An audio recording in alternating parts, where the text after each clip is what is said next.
चलिए गए स्टार्ट करते हैं कन्फ्यूजिबल वर्ड्स का नेक्स्ट वीडियो। अब फर्स्ट वर्ड है आपका कोर्स, दोनों कोर्स हैं, ठीक है, बस डिफरेंस क्या है, यहाँ पे ए है, यहाँ पर यू है, ठीक है। तो देखिए ये वाला जो कोर्स होता है जिसमें कि COA है, तो इसका मतलब होता है घटिया, घटिया या फिर खुरदरा ऐसे बोल सकते हैं, स्मूथ नहीं है। अगर कपड़े के सेंस में बात करें तो आपको घटिया से ध्यान रहेगा तो आप समझ जाएंगे, सेंटेंस सेट कर लेंगे आप। इट इज़ कोर्स क्लॉथ, मतलब ये घटिया कपड़ा है, यानी कि ये खुरदरा कपड़ा है। अब ये वाले कोर्स की बात करें तो आप लोग जानते हैं LDC की प्रिपरेशन कर रहे हैं तो आप सिलेबस करने में लगे, अपना कोर्स कंप्लीट करने में लगे, तो ये वो वाला कोर्स हो जाता है कि आपने अपना कोर्स पूरा कर लिया जो पढ़ाई के संदर्भ में होता है। इसके अंदर ज़्यादा घुसने की जरूरत नहीं है, सिंपल है। बट आपको ये नहीं आता है, इसको राइट कर लीजिए, फुर्ती कीजिए, फटाफट राइट कीजिए, ठीक है। 2 मिनट लगने, पेन उठाइए और राइट कीजिए अपनी सुंदर सुंदर हैंड राइटिंग में। ओके जी, चलिए नेक्स्ट पे आते हैं। 22 जो है इसमें है कॉर्प, ठीक है। कॉर्प यहाँ पे 2 स्पेलिंग्स है, एक में तो क्या PS है और एक में SE है। पहली एक चीज़ बता दूँ, ये कॉर्प्स है, क्रॉप्स नहीं है। CROPS, क्रॉप्स मतलब फसल होती है, जो क्रॉप्स हम खेतों में उगाते हैं वो फसल, वो क्रॉप्स हो जाती है, वो क्रॉप्स अलग होता है, ठीक है जी। ये कॉर्प्स है आपका, कॉर्प्स एंड कॉर्प। अब यहाँ पे S है, यहाँ पे SE है। डिफरेंस क्या है देखिए, इसकी स्पेलिंग ज़्यादा है बट काम इसका बड़ा है। ये क्या है, सेना के दस्ते हैं। एग्जाम्पल देखते हैं, many corps were sent out, सेना के कई दस्ते बाहर भेजे गए, ठीक है। तो ये कॉर्प्स जो है ये आपके सेना के दस्ते हैं, और ये वाला कॉर्प्स जो है आपका, इसका मतलब होता है मृतक देह, dead body. Her corpse was so damage that no one could recognise her, उसकी लाश इतनी खराब हो गई थी, इतनी सड़ चुकी थी कि कोई उसे पहचान नहीं पा रहा था। समझ आ गया आपको, ये बड़ी स्पेलिंग है, ठीक है। तो ये आपके बिल्कुल एंड ही करा रही है, डेड बॉडी वाला है इसमें, इस तरह से आप इसे समझ सकते हैं। और यहाँ पे आपके सेना के दस्ते हैं। क्लियर हो गया होगा, आगे चलते हैं।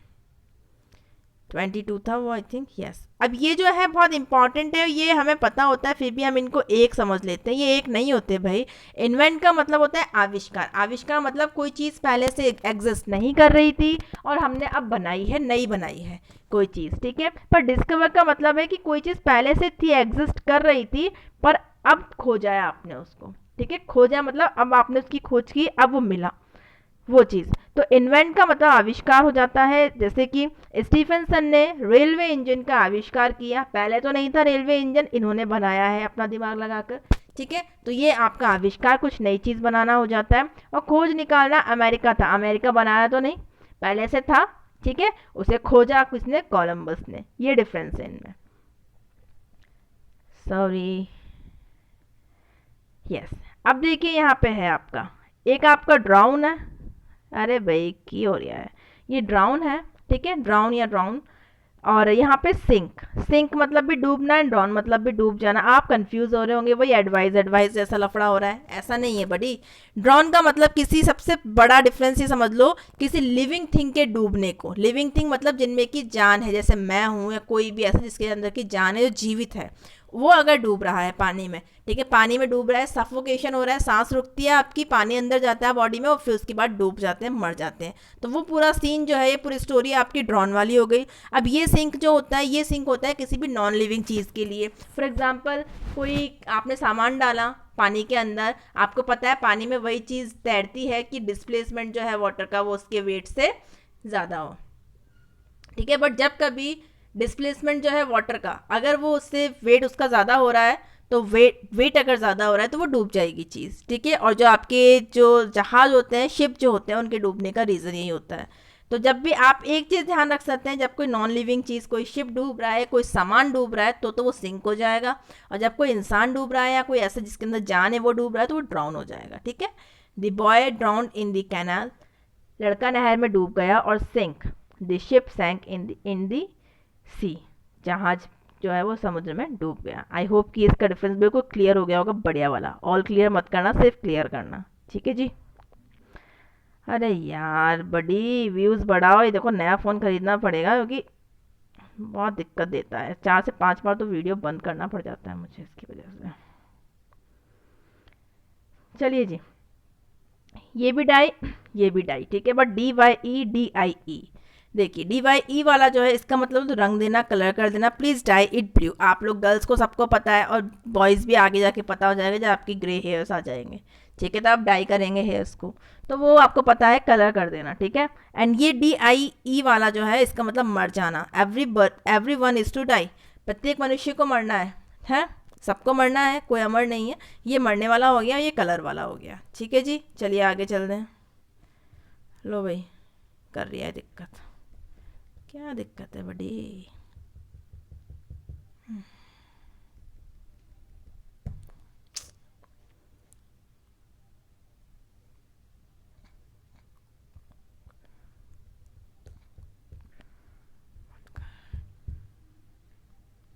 I am sorry guys, so sorry. चलिए, डिजीज है एंड डिकीज है। डिजीज का मतलब हो जाता है बीमारी। ये गलत लिखा है, बीमारी बीमारी नहीं होता, बीमारी होता है। और बीमारी की स्पेलिंग मतलब हिंदी भी गलत लिखी है यहाँ पे, बीमारी होता है। ठीक है, बड़ी ई की मात्रा होती है, बीमारी, नॉट बीमारी।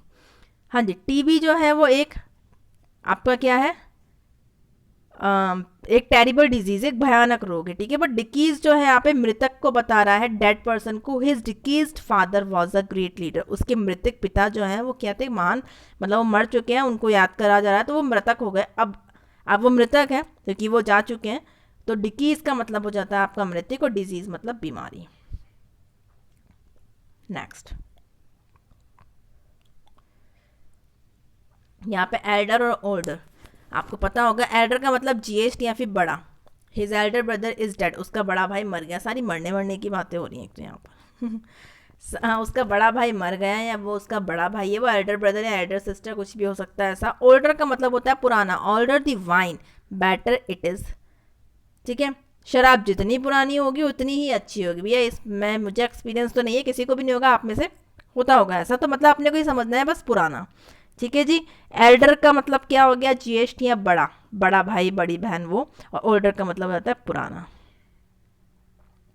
ये इंपॉर्टेंट एंड अच्छा आया है कुछ।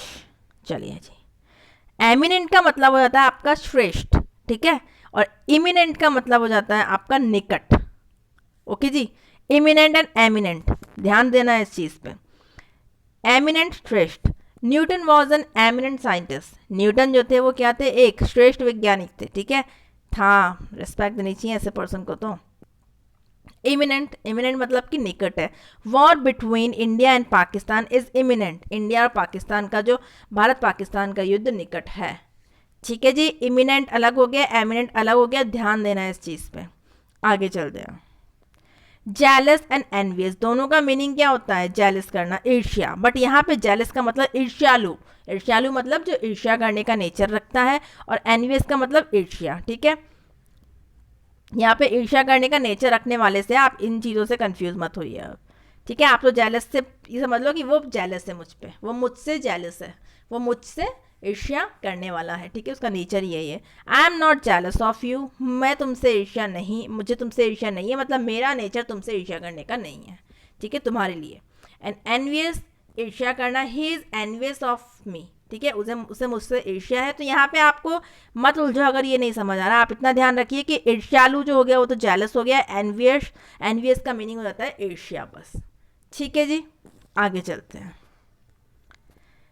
आपका एक फेयर ये हो गया, एक फेयर ये हो गया। ये वाला फेयर तो हो जाता है किराया। What is the fare of train from Delhi to Bombay, या फिर आप बस से ट्रैवल कर रहे हैं उसका फेयर, ऑटो से कर रहे हैं, कैब से कर रहे हैं, जिससे भी कर रहे हैं वो फेयर होता है आपका। ठीक है, सब लोग आजकल यूज़ कर रहे हैं, ये आपका ऊबर हो गया, रैपिडो हो गया। ठीक है, तो सबको पता है कि फेयर क्या होता है, FARE होता है, बट वो लिखा भी आता है उसमें। ठीक है, एंड ये वाला फेयर जो होता है आपको पता है मेला होता है। His only son was lost in a fair, उसका अकेला पुत्र जो था वो मेले में खो गया। पहले की मूवीज़ में मेले में बहुत घूमते खोते थे, फिर मिलते थे बाद में, उनमें यही होता था, आप लोगों ने देखा हो तो।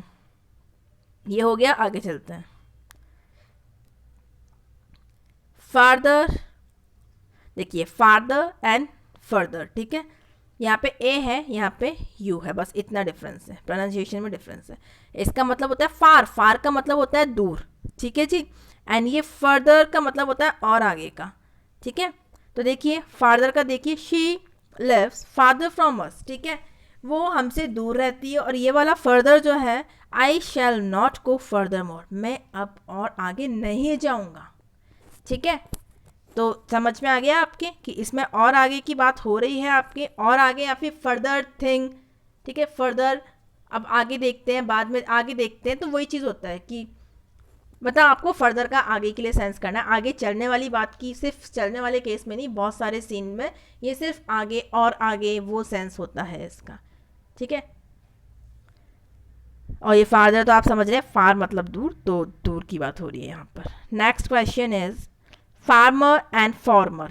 ये वैसे अलग अलग चीज़ें, सबको पता होगा। फार्मर तो किसान होता है, सबको पता है, और ये फॉर्मर का मतलब होता है पहला, ठीक है। Formerly he was a teacher, ठीक है, या फिर ऐसे बोलते हैं फॉर्मर प्राइम मिनिस्टर। पूर्व प्राइम मिनिस्टर कौन थे, मतलब पहले कौन थे। पहला से नंबर 1 नहीं है यहाँ पर, नंबर 1 नहीं, यहाँ पे सेंस है पहले का, कि भाई अभी ये जो है इससे पहले ये क्या थे, वो चीज़ वाला फॉर्मर है। आपसे कोई पूछ लेगा former former principle of your school, ठीक है, farmer CM of your state, वो चीज़ कि अभी से पहले वाला कौन था, वो चीज़ हो जाती है। ओके जी, तो अब हम स्टार्ट कर लेते हैं एंटोनिम सिनोनिम्स। अभी तो बचा हुआ है यार ये। अभी अब फ्रीडम है एंड लिबर्टी है। अब फ्रीडम का मतलब भी आपका स्वतंत्रता होता है, और लिबर्टी का मतलब होता है छूट दे देना आपको, ठीक है। ये भी एक तरह से फ्रीडम कह सकते हैं, पर ये अलग हो जाता है। ये फ्रीडम तो देखिए, वी गॉट फ्रीडम ऑन 15 अगस्त 1947, हमें आज़ादी मिली, स्वतंत्र हो गए। और ये लिबर्टी का मतलब छोड़ देना, मतलब आपको छूट दे दी गई है, आज़ादी, आप यहाँ फिरो वहाँ फिरो, यहाँ जाओ वहाँ जाओ, वो चीज़। You are at liberty now, अब आप अपनी मर्जी अनुसार चाहें जो करें, वो लिबर्टी होती है आपकी, ठीक है जी। समझ आ गई लिबर्टी, आपको छूट मिल जाना किसी चीज़ की, छोड़ देना मतलब आपको फ्री, अरे घूमो फिरो एंजॉय करो, वो चीज़। ये स्वतंत्रता वाली, ये वाली स्वतंत्रता अलग है आज़ादी वाली, और ये लिबर्टी अलग छूट है। ओके, यहाँ पे ऑनरेरी एंड ऑनरेबल ध्यान रखना है। ऑनरेरी जो है आपका मतलब ऑनरेरी नहीं, ऑनरेरी बोलेंगे आप इसे। ऑनरेरी का मतलब होता है अवेतनिक, ठीक है, इसमें आपको वेतन नहीं मिल रहा है, वह अवेतनिक मजिस्ट्रेट है, ठीक है। आपको सिर्फ सम्मान दिया जा रहा है, यहाँ पे आपको वेतन नहीं दिया जा रहा है। तो यहाँ पर आपकी वो ऑनरेरी होता है कि आप काम तो कर रहे हैं पर कोई वेतन नहीं है, आपको कोई सैलरी नहीं है। और ऑनरेबल का मीनिंग हो जाता है सम्मानित, he is an honourable man, वह इज्जतदार आदमी है, ठीक है। ओके, नेक्स्ट यहाँ पे भी ह्यूमन ह्यूमन, बट यहाँ पे ई है और यहाँ पे एन है, ई नहीं है। ये वाला ह्यूमन तो मानव के लिए होता है। टू एरर इज ह्यूमन, मनुष्य गलती का पुतला है, ठीक जी। और यहाँ पे ह्यूमन जो होता है इसका मतलब होता है दयालु, ठीक है। दूर दूर तक शायद इसका कोई लिंक नहीं है, ये दयालु होता है। हिज ह्यूमन ट्रीटमेंट, ह्यूमैनिटी वाला ह्यूमन नहीं है, ठीक है, वो दयालु है, उसका जो दयालु व्यवहार है उसने मुझे बहुत प्रभावित किया। ये वाला ह्यूमन दयालु वाला है। ओके, ठीक है। तो अभी ये वैसे भी 13 मिनट का हो गया है, तो अभी हम स्टार्ट कर ले, रहने दीजिए। अब मैं एंटोनिम सिनोनिम फिर नेक्स्ट वीडियो में देती हूँ। वैसे मैं इसमें ही करना चाह रही थी मर्ज, बट ठीक है, नेक्स्ट में कर लेंगे।